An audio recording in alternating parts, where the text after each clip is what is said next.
Hi, this is Kamala Murphy, and you are listening to the Heart and Chutzpah podcast, where we talk about giving ourselves permission or having the chutzpah to just claim a right to live really juicy, luscious lives. With our big hearts, we're going to face love and loss, heartache and healing. We'll fall down and rise up again. And through it all, we'll develop our heart and our chutzpah, and we'll find our way to our own unique, luscious, and amazing life. Thank you for joining me. Enjoy this episode. Hi, this is Kamala. The following episode was originally recorded in early January of this year, but due to some technical difficulties on my end, it was not ready for production until later on. And I thought, why not wait until another time and where finances are kind of a big deal, and that was about tax time. So this is being offered to you at tax time, springtime, a new quarter. I hope you will find it equally helpful as if it were at the first of the year. Many blessings. Hello, everyone. This is Kamala Murphy. Welcome to this episode of the Heart and Chutzpah podcast. Today, I have a returning guest, Teresa Romain, who's a dear friend and colleague, and I'm so excited to have her here, especially today. So this is new opportunities, new things abounding. So let me introduce Teresa to you. Teresa is a champion for women who experience scarcity around money. No matter what they do, how much they make, or how successful they seem, it never seems like it's enough. Teresa's passion is to empower these women to step out of the scarcity that they feel, the fear and the shame that they experience around money, so that they can live lives of freedom, contribution, joy, and with all the resources that they need, including money. Teresa is the president of Access Abundance, the business that she began nearly 25 years ago. She's got a background in business, theology, and personal growth.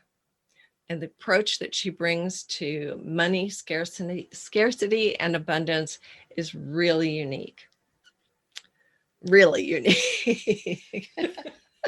Teresa lives in Wisconsin, near Wisconsin Dells, with her husband of, I think, 25 years. Is that right? 28, I think. 28 years. Her husband is Dan. Count. Yeah, my husband Dan, lost count. I think I have to do the math real quick. Right. Well, I want to welcome you, Teresa. I'm so glad to have you here again. It's always a joy.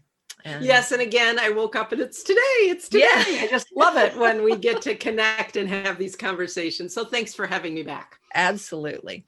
As I mentioned, one of the reasons I wanted to have you on early in the year is because so many people have such craziness about money and finances. So it seemed like a perfect opportunity to bring it up and shed a different light on our view of finances and money.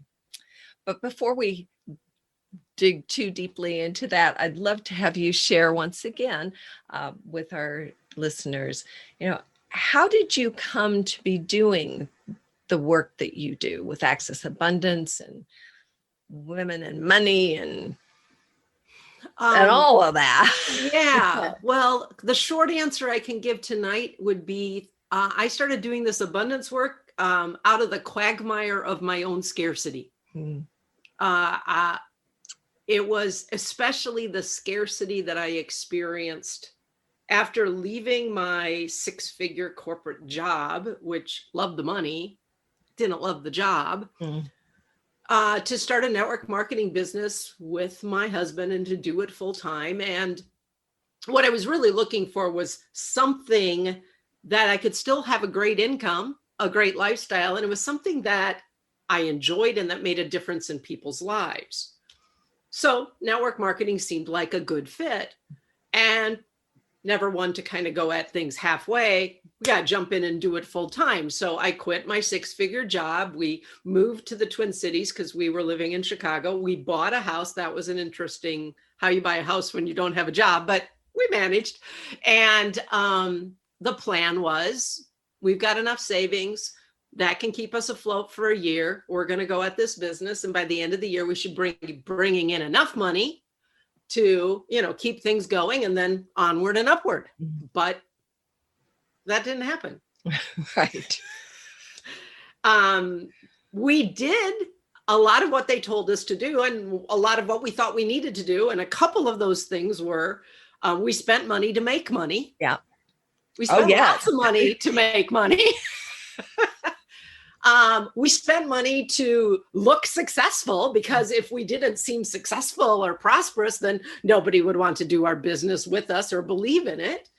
We spent money to just plain old have fun. We were relatively newly married and we had a new house. So we spent money to have a nice looking house, all of that sort of stuff. And I was just sure, I was a sales leader in my company. My husband, Dan, he's never met a stranger. He can strike up conversations with people in the middle of, so on paper, we should have been wildly successful. Right. And of course, the more we weren't successful, the more scared I felt, embarrassed I felt, the more I felt like I had to create that pretense of being successful to succeed. And so my scarcity started to come in, that was like, if we don't get people into our business, we're not going to be able to pay our bills. So now I got to do these things so that people think that we can help. It was just a crazy thing. And after about 1.5 years, our savings were gone. Our debt was going up. And Dan and I had very different approaches. He thought we should cut back. And that felt like a lot of dedication, hard work, and no fun to me. Right. So I just said, no, we just have to work harder and make more. And we were mostly both wrong, a little right. Somewhere in the middle, Somewhere there was some truth to that, and there was a lot of not truth. And that's the moment that I called my quagmire of scarcity. It was the day I woke up and said, there's got to be something I'm missing. Mm-hmm. So when the student is ready, the teachers always appear. And so teachers in the form of books or classes or whatever started showing up for me. And it started to, first of all, have me see how we could get out of debt. That was a cool thing. And it started to have me study principles of prosperity and success and money management and abundance. And as I was studying this and having light bulbs go on for me, because I hadn't learned this, because I'm a bit of a talker, would share it with people I knew, and they were going, I didn't know this either. And so that became, oh, well, that's what I want to do. I always knew I wanted to speak. I always knew I wanted to teach. So why not this? And I've said ever since, I teach best what I most need to learn and practice and practice and practice myself. Yeah. So that's basically how it began. And there's been a heck of a lot of scarcity since then up until now. And scarcity has been my teacher. Yeah. Scarcity has been my invitation and opportunity to see what I'm not seeing, to open to something I haven't been open to release something that needs to be let go of. And that's how the abundance can start to come in.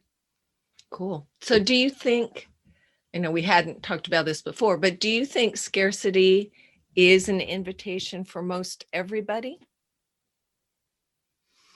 No, I don't. Not for most everybody. I think they have okay,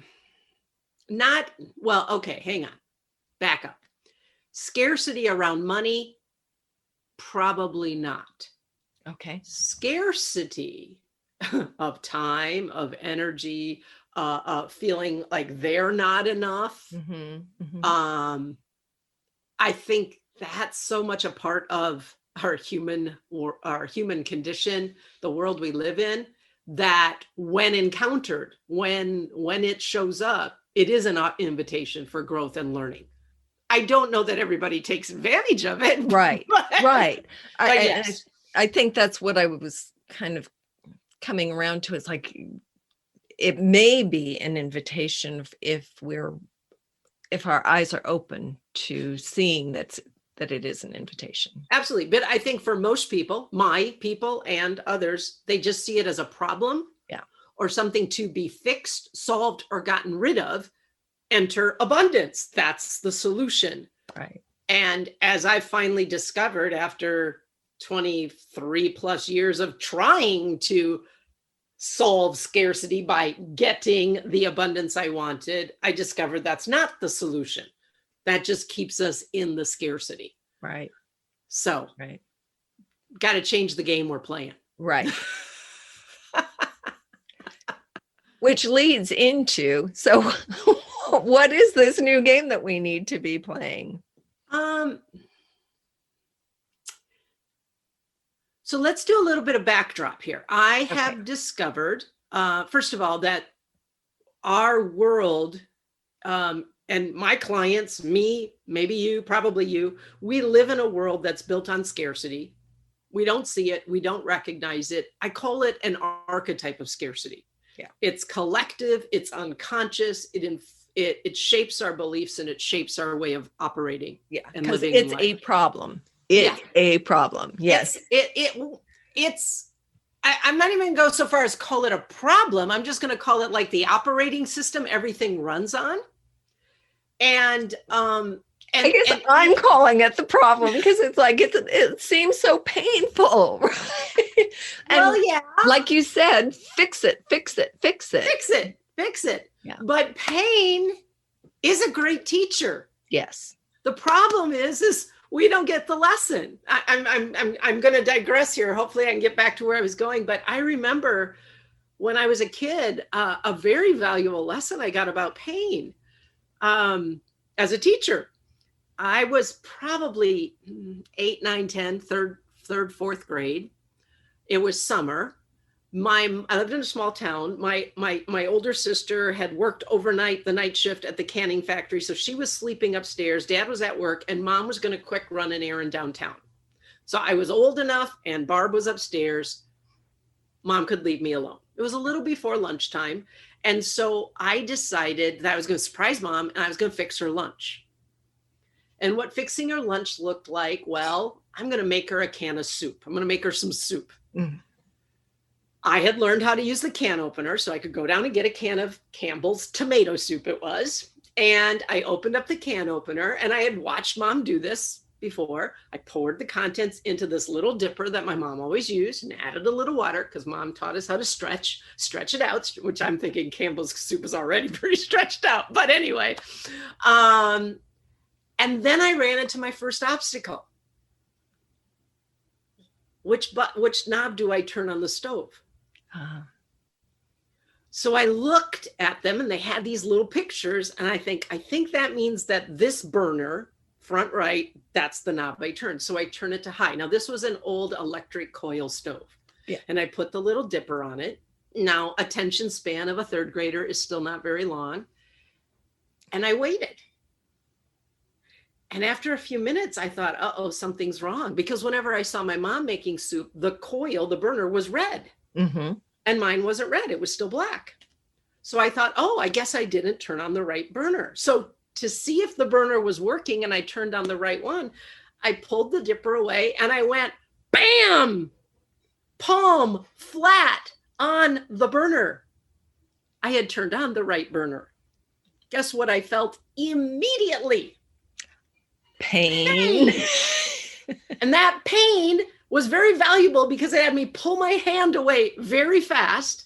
And I can still remember seeing like blisters on my palm that matched the coils of the stove and thinking, oh my God, how do I hide this from mom? Oh, okay. But you see, pain is valuable. If I did to that pain what so many of us do to the pain we experience around our finances or in our lives or whatever, it's like, oh, what pain? I don't feeling any pain. Oh, it's not that bad. I really, I'm so much better than most people. We do all these things to deny our pain, to pretend it's not there, to not feel it, to not experience it. And it's the equivalent of keeping my hand on the burner longer. That's when we really damage ourselves. Right. So scarcity, yeah, it can be painful. The question is, how are we responding to our pain? Right. Are we responding to it in ways that really help us heal? Or are we responding to ourselves in ways that just make it worse? Right. And I spent a lot of years doing things that I thought was to help it heal, but kept making it worse. Right. Because I didn't see this underlying operating system that I call the archetype of scarcity that I was doing everything on top of. Mm-hmm. And, if I went into an Apple computer right now on their operating system, I wouldn't be able to do things I do on my PC because they're not compatible. Right.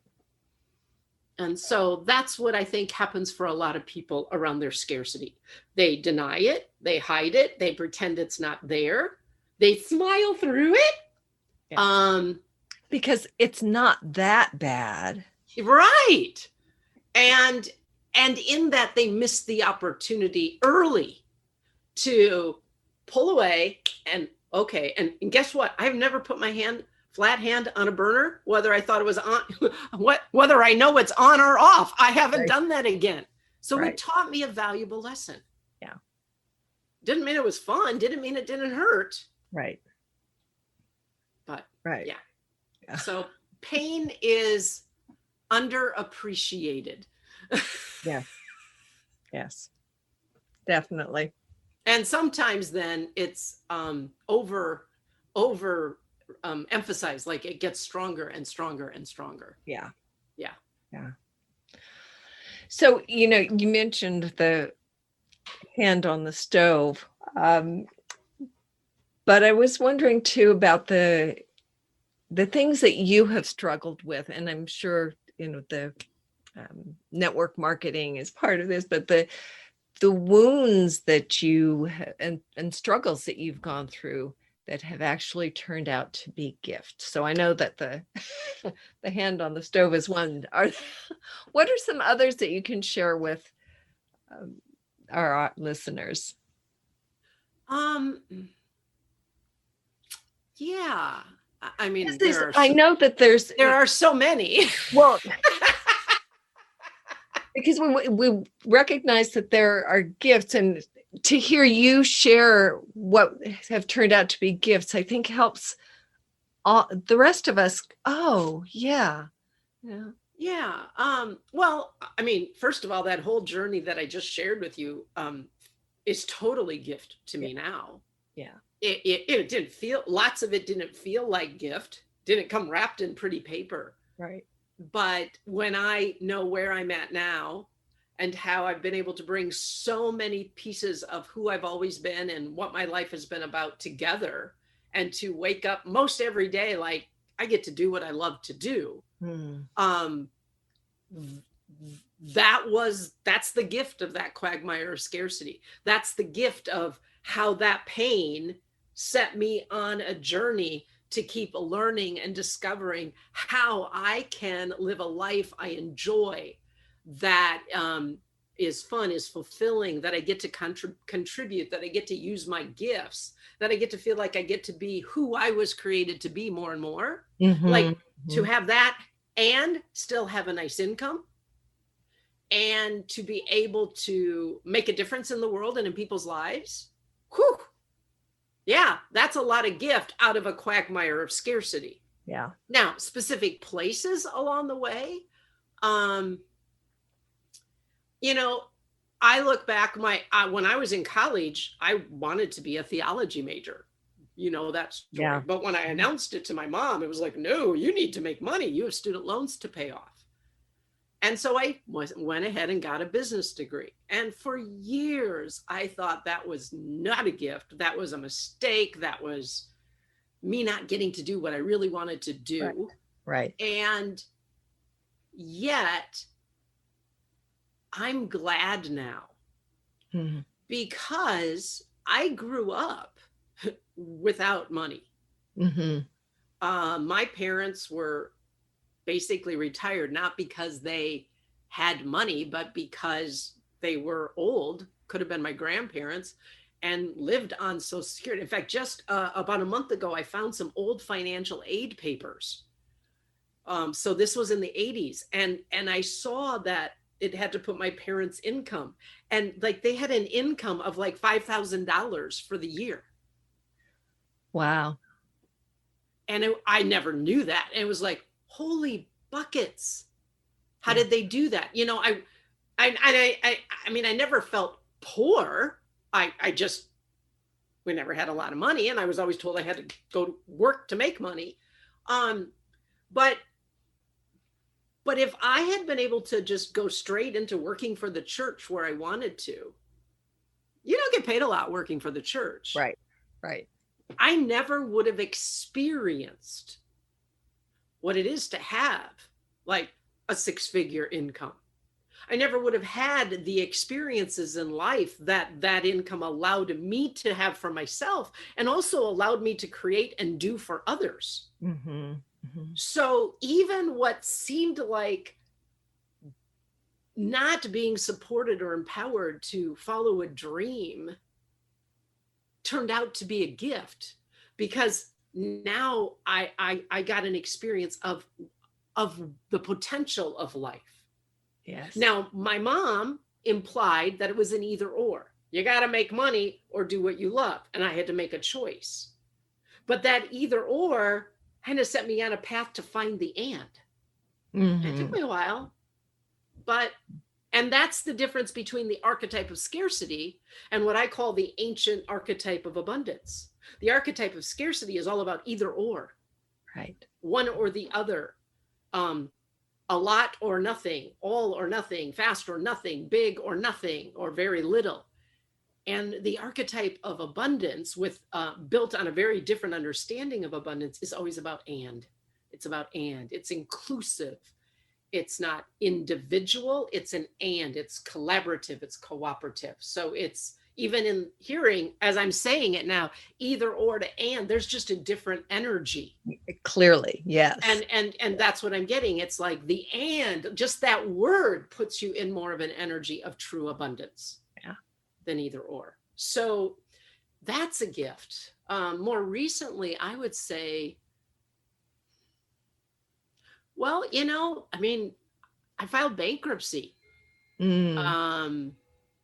When was it? 2015. I was an abundance coach filing bankruptcy. I had been codependent as all get out with my husband. I carried all of the financial burden. I was the primary, if not only, breadwinner. I carried all the debt in my business. So he thought we were doing okay personally, taking care of him, more of my scarcity patterns. But I had always held out on to his promise that if it got really bad, he could always go get a job at FedEx or something. And one day in the summer, midsummer of, I think it was 2015. Yeah. I just realized I could look out a few more months and go, I don't have a way to keep bringing in the money we need to just keep paying our bills. Right. So I decided to invoke your promise. And I came back, and Dan has given me permission to say this, not his finest moment either, or mine, but I said, I need your help. And he said no. And he thought we should file bankruptcy, which was like, what? What? Yeah. I don't want to do that. That's not the plan. That's not necessary. If you would go to work, we wouldn't have to. And besides, I'm an abundance coach. How can I file bankruptcy? How bad does that look? Right. So I fought it for a while. And but then he found out they were changing the bankruptcy laws so that if we didn't file like right away, we may not be able to keep our house. and our 4 acres of heaven. So I really wrestled with it. I felt shame.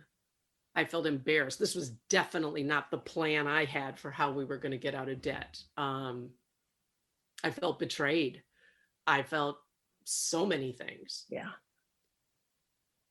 And I can remember I was driving back home and I had been just wrestling with this. I did the numbers and I knew I couldn't. I knew, we met with a bankruptcy attorney, said, you're throwing good money after bad, good energy after bad.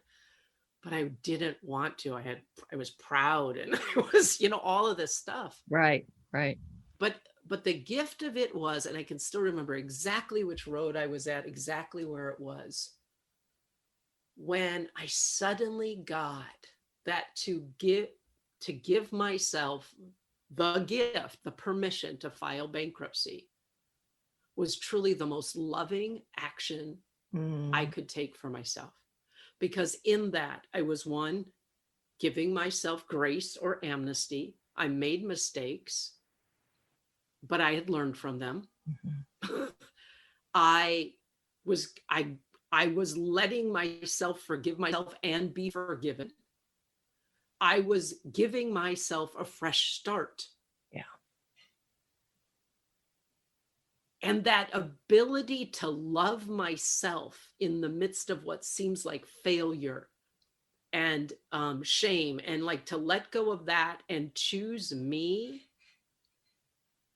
that was a gift in that bankruptcy too. And I think that's one of the underlying scarcity patterns a lot of people have around money is they don't know how to love themselves in dealing with whatever's going on for them with money. Right. So the bankruptcy was a gift because it gave me all those things, but it also gave me an opportunity to claim something I believed in my head, but that my worth isn't based on what I do or do not do, my success or failure, so that I would allow myself to go through bankruptcy, get that gift, forgiveness. It's built into our system. That was a gift. Yeah. So lots of gifts from even From the scarcity. struggles. Yeah. From even scarcity. Yeah. So there are two things I'm really hearing with this is, and because you are so in tune with, or have such a great relationship with the divine, to also allow for that forgiveness. And I think I'd love to talk with you a little bit about that. But the other gift that I see is having gone through the bankruptcy. I mean, you've gone to the depths, so you have much more compassion and understanding for the women that you wind up working with who are struggling with the whole gamut, from being successful and yet not feeling it, to the needing to file bankruptcy and being so ashamed and all of that. So I think I can tell all my clients, because I had my 6-figure income, didn't mean I had a lot of money in savings and all that sort of stuff. By the end of the month, I was waiting for my next paycheck. You know what I mean? So I've made a lot of money. And when I look back, I still was experiencing scarcity, and I've been to the pits. And so I can tell anybody who works with me, I don't care what scarcity you're experiencing right now, been there, done that. It's not going to faze me. No judgment. Yeah. Because I've been there. Yeah. And that it's not about where you're at as much as how do we respond to where you're at, so you don't stay there or dig the hole deeper. And I don't mean just the hole of debt. I mean the hole of your judgment and your self-loathing and your needing to hide and your needing to pretend and your avoidance and your fear. Like, don't dig that hole any deeper. Yeah.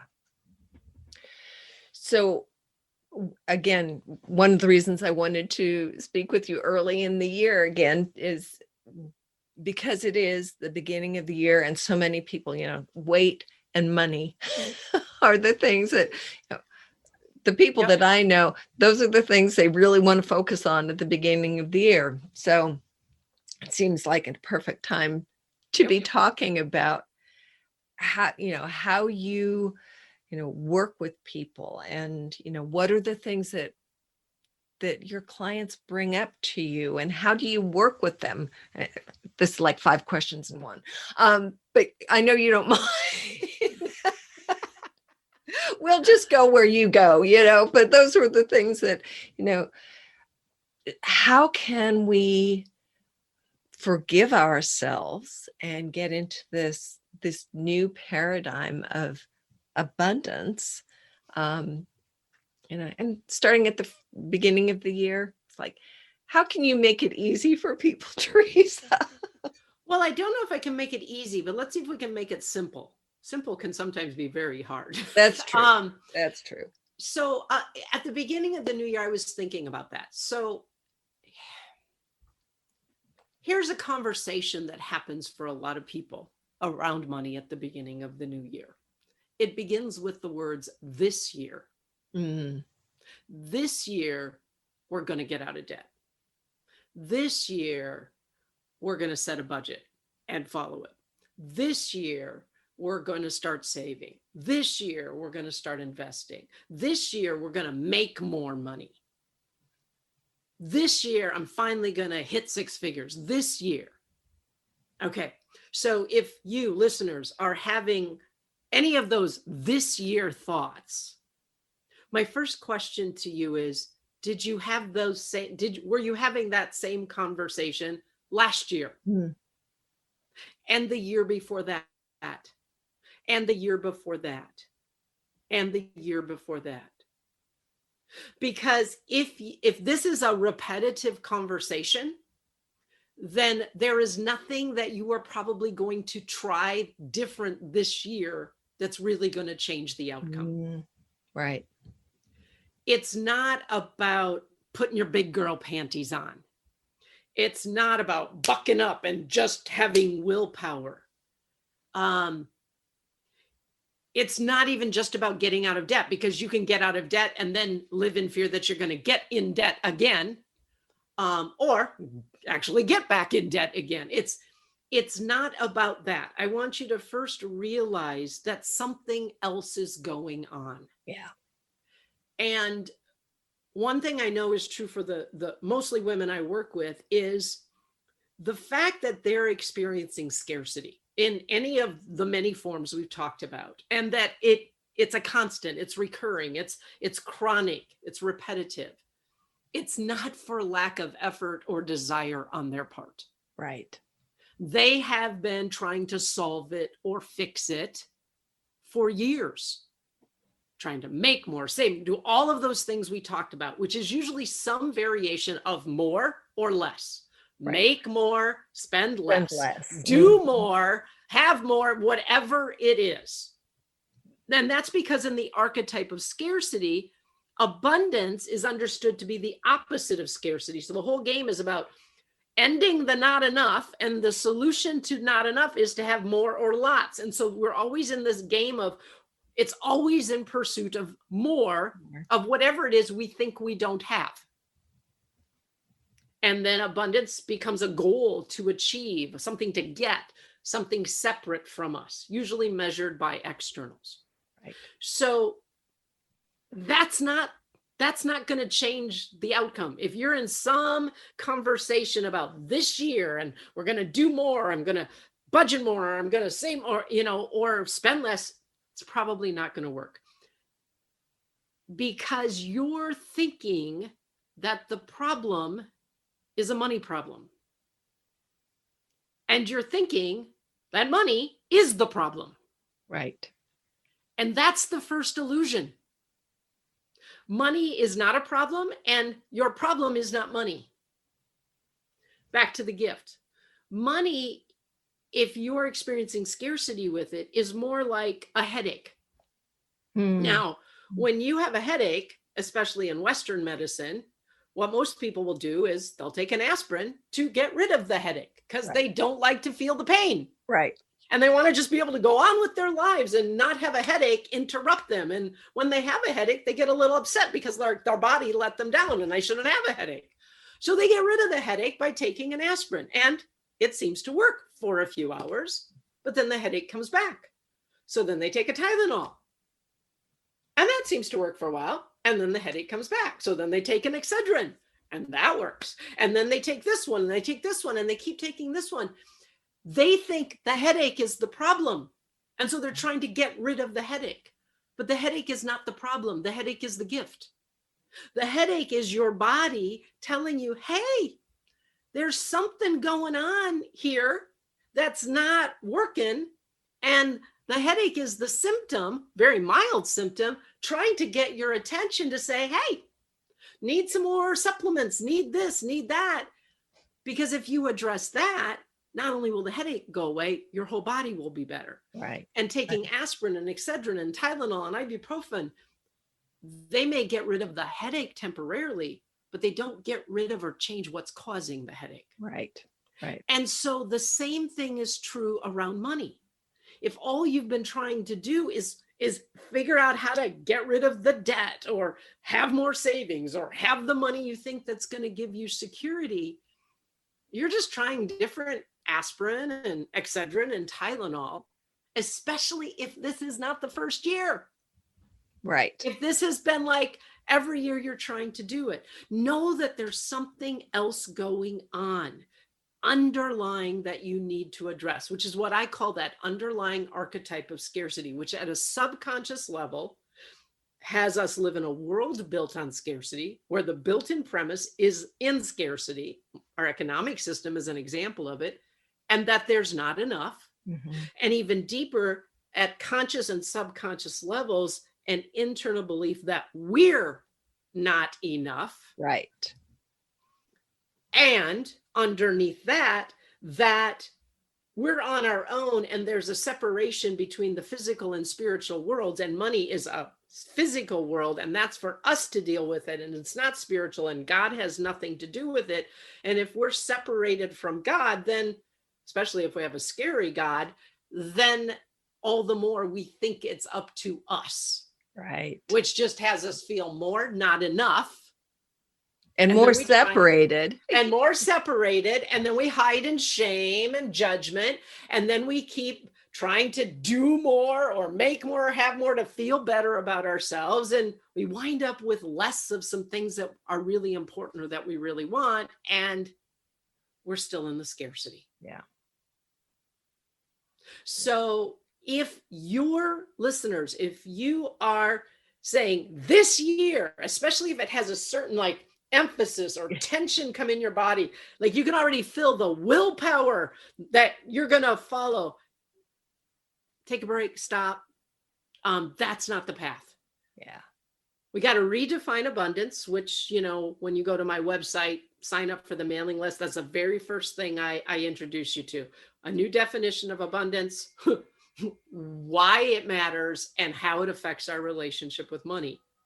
It's what my Monumental Money Shift webinar is all about. We cannot win at the money game playing it on an archetype of scarcity. Right. Just can't. And even if we did, it's all been driven by fear, because fear is the primary emotion and motivating force in the archetype of scarcity. Yeah. So even people who are making, like I can think of a client of mine who had $1 million in her checking and savings accounts, not including her investments or her husband's investments, nor the fact that they owned their home free and clear and had no debt. And she was in scarcity. She would not spend money unless it was something she absolutely needed and could get a great deal, because she was just so afraid there wouldn't be enough in the future. Right. So know that scarcity isn't just about when you don't have and when you like you're barely paying your bills. Scarcity is more of your relationship with money and your relationship with yourself. Yeah. Yeah. And with life, you know, and like, yeah. It's not about how much you have. If you're into the how much you have, you're in the archetype of scarcity again. Yeah. There's how are you using what you have? Right. How are you relating with it? How are you seeing it? How are you receiving it, utilizing it, sharing it? Is your relationship one rooted in this idea of abundance as being a knowing that we're part of something bigger than us and our individual efforts? Right. And in that something bigger, we have access to all that we need. Now, we may not always know how to access it. Right. So we can learn. Problem is more, we oftentimes won't let ourselves access it. Say a little bit more about that, because Yeah. I'd be willing to bet. Yeah. Yeah, we won't let ourselves access it. And this is going to be coming back to those deeper beliefs. I'm not enough. I'm not important. I don't deserve. I'm not worthy. I don't matter. So we won't let ourselves receive what's available, because to do that, I'm owning that I'm worthy. I'm owning that I'm worthy of gift. I'm owning that I'm valuable, that I matter. Okay. Another reason we won't receive it is because we have this belief that if we get what we need, it's taking away from somebody else. Right. Right. And if we're already pretty good, well, I don't want to take away from somebody else.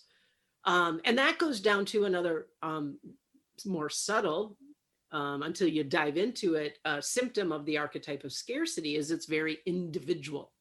It's my abundance. And we think of it as my money, their money, his money, its money. We take ownership, individual ownership of money. So this is my money. The moment I think it's my money, then I need to protect it, Right. defend it, hold on to it, not let anybody else get it, whatever that. Yeah. Because you can feel that constriction. Oh, yeah, absolutely. Absolutely.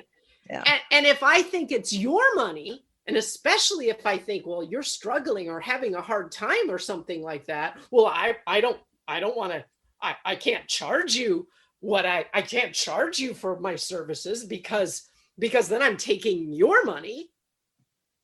So I better undercharge and make good deals because I don't want to take anybody else's money. And then when I get it, I got to hold on to my money because I only undercharged and I've only got so much. And I always find it interesting.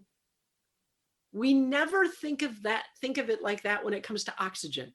Right. That's Kamala's oxygen. I better not breathe any of that. Well, this is my oxygen, Kamala. You can't. We never take ownership of oxygen like it's mine. Yeah. Yeah.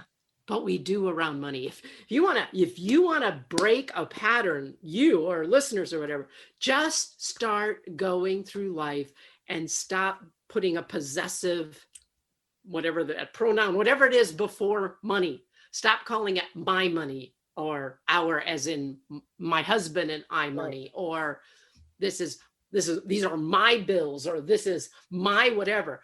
Just call it neutral. Money. Yeah. The money, the bills, or just money. Just money. Bills, payments, whatever type of a thing.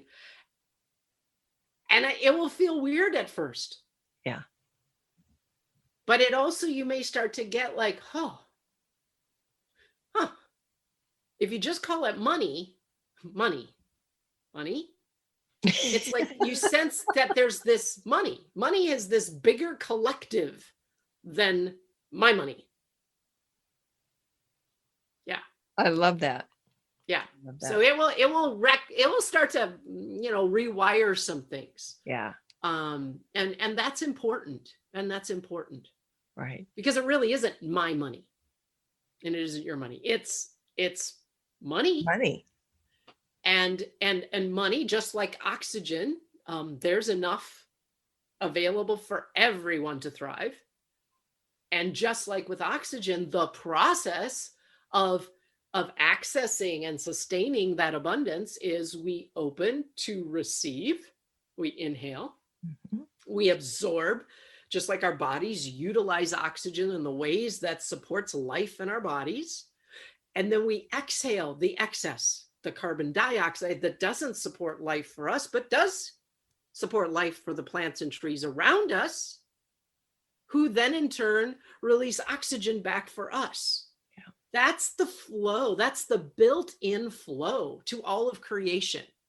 It's an opening to receive and it's an opening to release. There is no stagnation. There is no holding. There is no contraction. There is no blocking. It's just participating in an ongoing flow. Mm. And that is absolutely possible in our world. This money supply is ample enough. But what happens is, because of this underlying fears of scarcity and our own beliefs in scarcity and thinking more makes us more and all of that, is we have imbalance. Right. We have people holding, receiving, but then holding on to it. And so we have, inequality. We have those who have so much more than what could ever support life for them. Right. And it doesn't even support life for them. Like my client, she lived in fear around money. So Right. she had a lot of money, but she wasn't using it in ways that support life and joy and freedom and fulfillment. She was still living in fear. Yeah. So we have them. And then we have people who, because it's blocked, they really do have less than what they need. Not because it's not available. Right. Right. But because that archetype of scarcity, which has us think it's up to us and we're separate and mine, we block from receiving, we block from releasing. Yeah. Because we can't trust in something bigger than us. Right. So your relationship with the divine is a huge part of this redefining abundance. Would you mind sharing a little bit about how that all works and how you work with people? And so it's a lot of fun. And as you know, it's kind of the new evolution, which feels like the finally getting all the pieces coming together, because so much of what I've done and taught and learned and intuited for the first 20 plus years, I'm still using it. It's just coming together in this new in a different context. way. Yeah. The missing piece had been this underlying archetype of scarcity.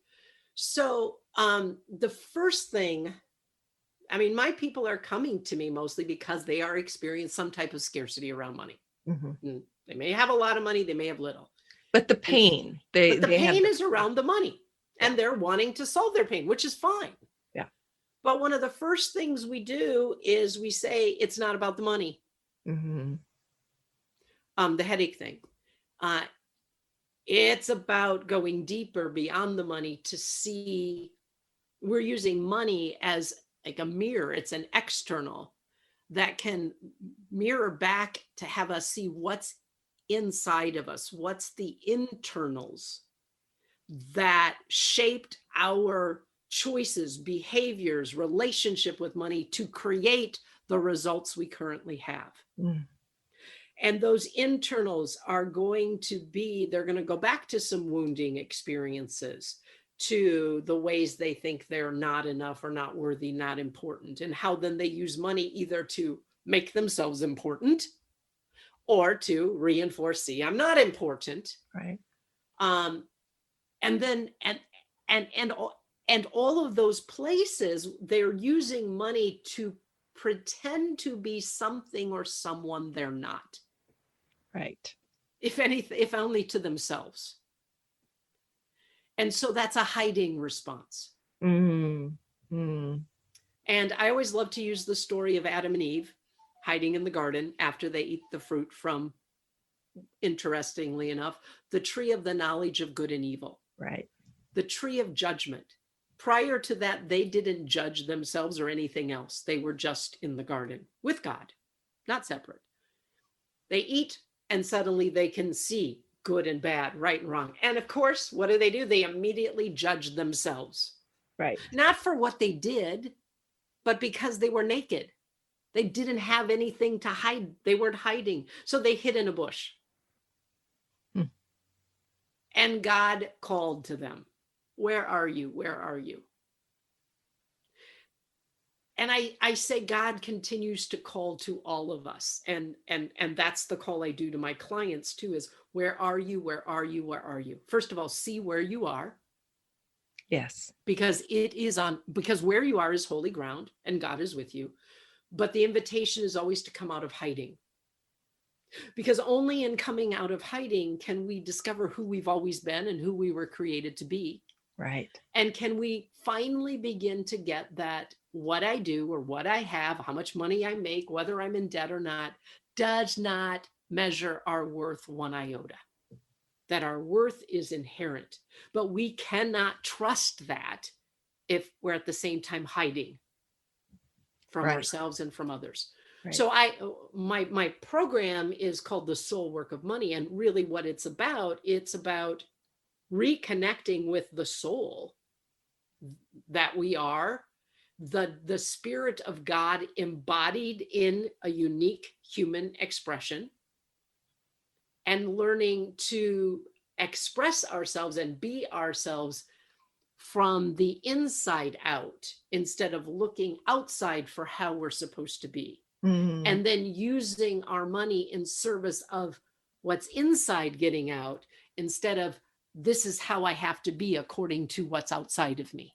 Right. It's using our money to both reclaim who we've always been, the unique expression of God, instead of using money to conform and fit in and be accepted and be liked according to outside influences. Someone's definition. Yeah. And in the process of that, money becomes the catalyst and mirror of that. And so I just the other day, I got a Marco Polo from a client in the program right now.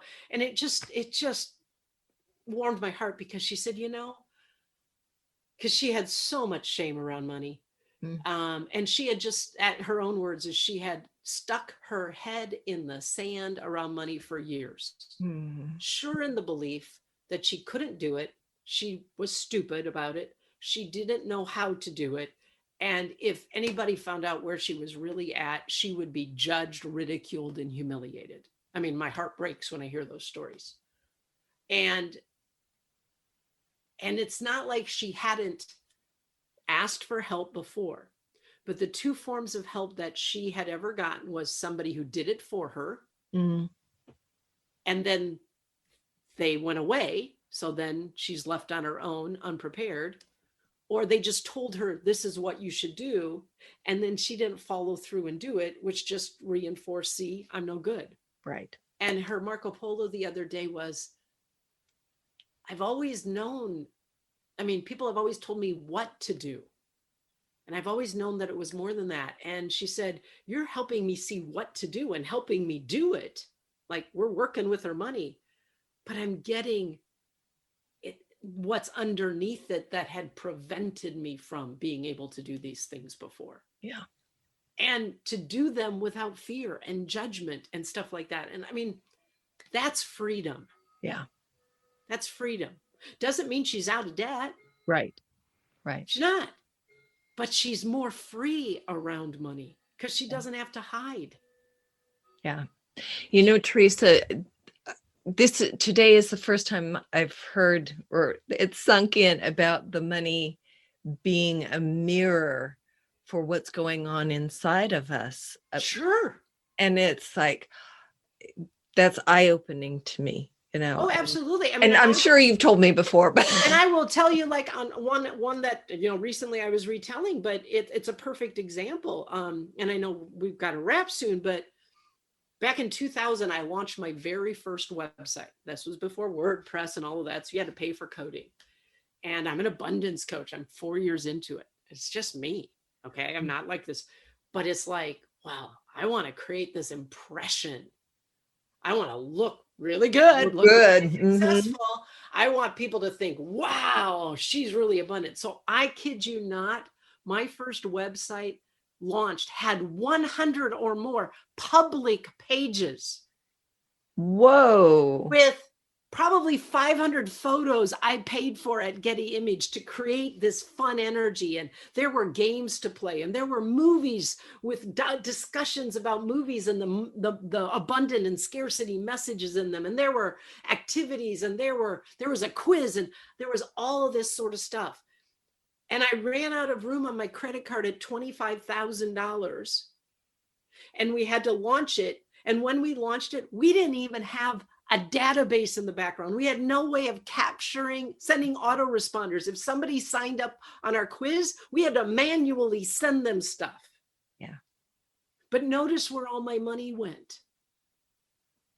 To making myself appear to be more than I was.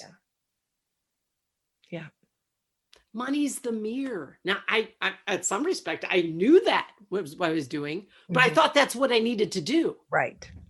That's the lie. We don't have to be more than we are. We have to be who we are. Yes. High fives. And that takes guts. Yeah. Or as you would say, chutzpah. Heart and chutzpah.